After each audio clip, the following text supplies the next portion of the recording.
आप सभी का इस क्लास में स्वागत है। इस क्लास में उत्तर प्रदेश पुलिस एग्जाम के लिए रीजनिंग के कुछ बहुत महत्वपूर्ण और शानदार क्वेश्चन को सॉल्व किया जाएगा। और जैसा कि आपको भी पता है कि जो यूपी पुलिस का नोटिफिकेशन है वह इसी माह में जारी हो जाएगा, तो हम भी आपका ज़्यादा समय न लेते हुए आते हैं सीधे अपने क्वेश्चन नंबर फर्स्ट पे। केवल आप क्लास में लास्ट तक बने रहिएगा।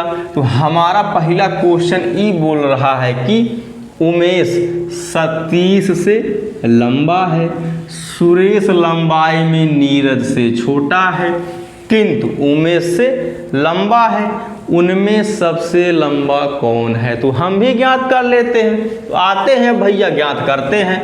अब यही बोला है कि जो उमेश बाबू हैं वह सतीश से लंबे हैं। अगर सतीश से लंबा है तो जस्ट भैया सतीश जो है उमेश के नीचे आएगा।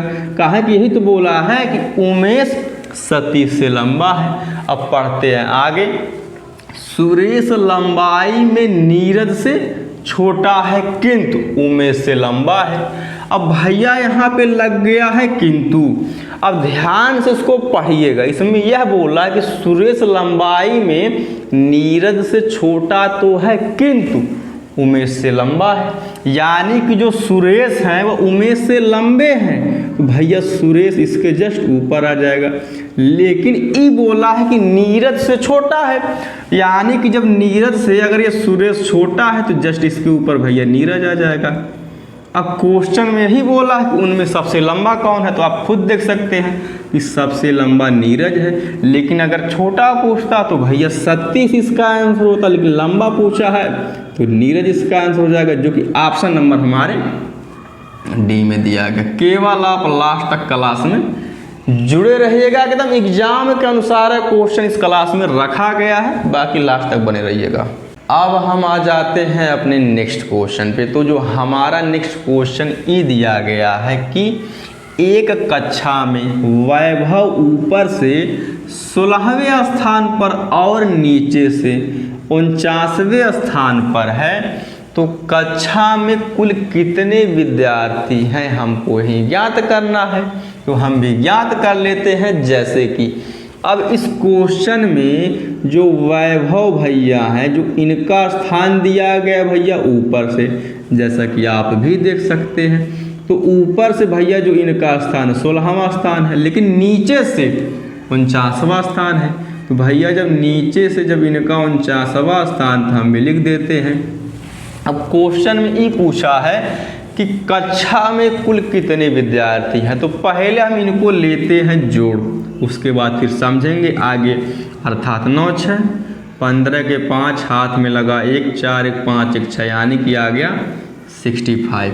अब हम समझ लेते हैं। अर्थात जैसे कि जब किसी भी व्यक्ति का दोनों तरफ से अगर स्थान दिया जाता है, या हम यह भी कह सकते हैं ऊपर से और नीचे से, जब दोनों तरफ से किसी एक ही व्यक्ति का स्थान दिया जाता है, कि जैसे कि इस क्वेश्चन में जो वैभव भैया हैं इनका स्थान ऊपर से 16वां है और नीचे से 49वां, यानी कि इन्हीं का स्थान दोनों तरफ से दिया गया है। तो कुल विद्यार्थी हमको ज्ञात करना है। तो सबसे आसान तरीका है कि पहले इन दोनों को हम जोड़ेंगे, उसके बाद एक हम माइनस करेंगे।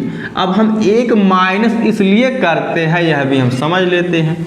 काहे कि इन्हीं का स्थान अर्थात तो वैभव का ही स्थान, अर्थात इनको भैया 2 बार काउंट किया गया, यानी कि ऊपर से भी काउंट कर लिया गया और नीचे से भी काउंट कर लिया गया। अर्थात गलती से जब 2 बार काउंट किया गया है या 2 बार गिना गया है तो भैया एक माइनस करना ही पड़ेगा। अर्थात अब 65 में से एक घटाएंगे, आ जाएगा 64, यानी कि अब जो निकल करके आया है उस कक्षा में एक्चुअल में 64 विद्यार्थी हैं, जो कि ऑप्शन नंबर हमारे ए में ही मौजूद है। अब हम आ जाते हैं अपने नेक्स्ट क्वेश्चन पे। तो जो हमारा नेक्स्ट क्वेश्चन ये दिया गया है, एक कक्षा जिसमें x लड़कियां और y लड़के हैं का कितना भाग लड़कियां हैं। अब इसका मतलब यहाँ पे यह है ना कि जैसे यह बोला है का कितना भाग लड़कियां, अर्थात कुल संख्या का कितना भाग लड़कियां हैं। अब कुल संख्या का मतलब यह है लड़के प्लस लड़कियों की संख्या से। ठीक, अब यही बोल रहा है कि का कितना भाग लड़कियां हैं, तो भैया लड़कियों की संख्या x है, जैसा कि आप देख सकते हैं। अब का कितना भाग अर्थात कुल संख्या, यानी कि x बटे x प्लस वाई का है कुल संख्या का मतलब है हम लड़कियों की संख्या प्लस लड़कों की संख्या को जोड़ेंगे अर्थात x प्लस वाई, यानी कि हमारा आंसर ही हो जाएगा x बटे x प्लस वाई, जो कि ऑप्शन नंबर हमारे सी में दिया गया है। बाकी इस क्लास का लास्ट क्वेश्चन है। रोज की तरह आपसे एक रिक्वेस्ट रहेगा, क्लास को लाइक शेयर एंड सब्सक्राइब करते रहे, जिससे हमको भी मोटिवेशन मिलता रहे। बाकी कमेंट करके बताइएगा क्लास कैसी लगी। धन्यवाद।